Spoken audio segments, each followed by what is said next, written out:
Star Trek V, The Final Frontier ending explained. What happened to God and Spock's brother?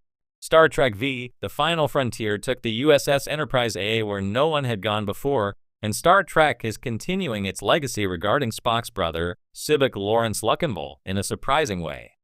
Directed by William Shatner and written by David Lochary from a story by Shatner, Harve Bennett, and Lochary, 1989 Star Trek V is one of the lowest-grossing and most poorly reviewed Star Trek movies. However, in recent years, Star Trek V's virtues have been reconsidered by fans, who see it as a flawed but earnest effort by director William Shatner. Star Trek V was driven by Sybok, a renegade Vulcan who hijacked the USS Enterprise A on his mad quest to find God, whom he believed lived on the fabled world of Shakari beyond the Great Barrier at the center of the galaxy. Sybok's Vulcan empathic abilities converted most of the Enterprise crew into his followers. Captain James T. Kirk, William Shatner, Spock, Leonard Nimoy, and Dr. Leonard McCoy DeForest Kelley resisted Sybok's control, but allowed Sybok to take the Enterprise to Shakari mainly out of curiosity. Meanwhile, a Klingon bird of prey, led by Captain Claw Todd Bryant, pursued the Starship Enterprise and Captain Kirk to Shakari. The Klingons would end up being the key to how Kirk and his Enterprise crew defeated God. Star Trek V, The Final Frontier's ending affirmed the brotherly love between Spock and Sybok and the eternal friendship between Kirk, Spock, and McCoy. Of course, God did not reside on Shakari. Captain Kirk, Spock, Dr. McCoy, and Sybok took a shuttle to the planet and went face-to-face with a malevolent alien entity posing as God George Murdoch, who instantly coveted the Starship Enterprise as his vehicle to escape Shakari. Captain Kirk instantly debunked the Almighty Being's claims with his immortal question, "What does God need with a starship?" God's response to Kirk's query was to angrily attack the Starfleet heroes with energy beams. Sybok took the longest to accept that his deeply held faith that he was God's chosen one to find him on Shakari was a fallacy. However, Sybok rose to the occasion and chose to protect his brother Spock and his friends from God's wrath. Sybok sacrificed himself to the evil pretender's strange energies, allowing Kirk, Spock, and McCoy to escape. Kirk diverted God's attention to their shuttlecraft and ordered Spock and Bones to beam back to the Starship Enterprise. God was quickly destroyed by Klingon disruptor fire. God destroyed Kirk's shuttle and pursued him, but the Klingon bird of prey surprisingly came to the captain's rescue. God was quickly destroyed by Klingon disruptor fire. Meanwhile, Kirk feared the worst when the Klingons beamed him aboard, and he was shocked to find Spock as the gunman. General Cord Charles Cooper, one of Sybok's converts, asserted his authority over Claw and aided Starfleet. Escaping Shakari, Kirk, Spock, and McCoy resumed their camping shore leave at Yosemite National Park on Earth. Star Trek V, The Final Frontier is often considered one of the more controversial entries in the franchise, and much of that reputation stems from its philosophical ambition, uneven tone, and an ending that raises as many questions as it answers. Directed by William Shatner, the film dares to ask big questions. What does God need with a starship? But its conclusion leaves viewers with more metaphor than clarity. Here's a deeper look into the ending of The Final Frontier, what really happened to the so-called God, and the fate of Spock's enigmatic brother, Sybok. The journey to Shakari. At the heart of The Final Frontier is a spiritual quest led by Sybok, a Vulcan with a unique twist. Unlike his stoic brethren, he embraces emotion and seeks enlightenment through releasing others from their pain. Claiming to be guided by visions, Sybok hijacks the Enterprise A and its crew in search of a mythical place known as Shakari, believed to be located beyond the Great Barrier at the center of the galaxy.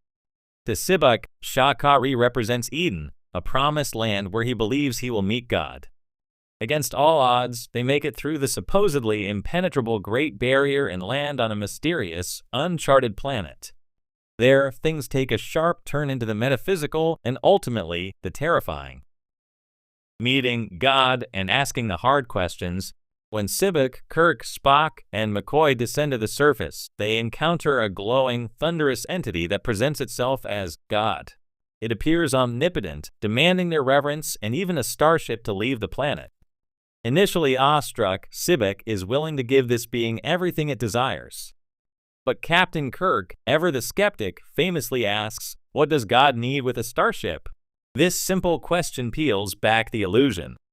The entity becomes hostile, revealing its true nature. It is not God, but a powerful, imprisoned alien being using religious imagery and psychic influence to manipulate those who come near. The being lashes out when challenged, striking Kirk with energy blasts and attempting to dominate the others. The realization hits hard. Shakari isn't a paradise, it's a prison.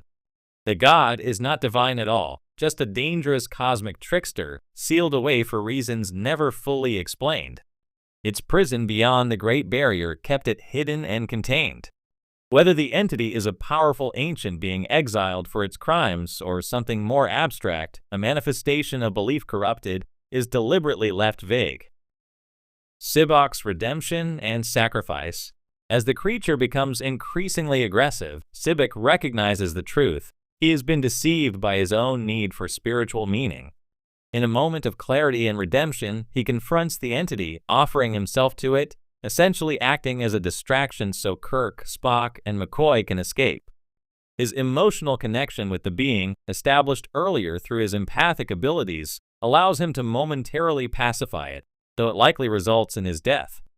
Sybok's arc comes full circle. He began as a radical seeking divine answers and ends as a martyr, sacrificing himself to save others from the very God he sought. While his methods were extreme, his intentions weren't malevolent.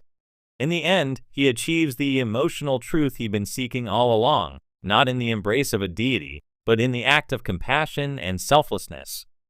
Sybok's fate is ultimately ambiguous. He vanishes after confronting the entity, likely consumed by it or killed in the struggle. However, his emotional resolution, his understanding of pain, belief, and purpose makes his end more spiritual than tragic. It's a rare moment of grace in an otherwise chaotic finale. Kirk's escape and the power of doubt. As the entity rages after Sybok's sacrifice, Kirk is left alone on the planet's surface. In a dramatic escape sequence, the Enterprise is unable to beam him aboard due to interference, but Spock arrives just in time and a Klingon bird of prey commandeered from the earlier antagonists and rescues him. This mirrors a line Kirk delivered earlier in the film, "I knew I wasn't going to die because I wasn't alone." That connection with Spock, with McCoy, with his crew, is what ultimately saves him, not divine intervention. This is Star Trek's core message. Faith, curiosity, and skepticism must coexist. Kirk's refusal to blindly follow belief, even when confronted with a being claiming godhood, is what exposes the danger of unchecked devotion. The ending challenges the idea of divine authority, not with cynicism, but with the insistence that truth must be earned, not assumed. What really was the God entity? The entity's true origin is left unexplained, which has sparked decades of fan theories. Some believe it to be a rogue member of the Q continuum or an imprisoned energy being from a long-forgotten war. Others interpret it symbolically, as a representation of the dangers of blind faith or as a manifestation of the inner need for meaning. Interestingly, the film never outright denies the existence of God. It merely asserts that this particular being was not him. In doing so, it preserves the spiritual ambiguity of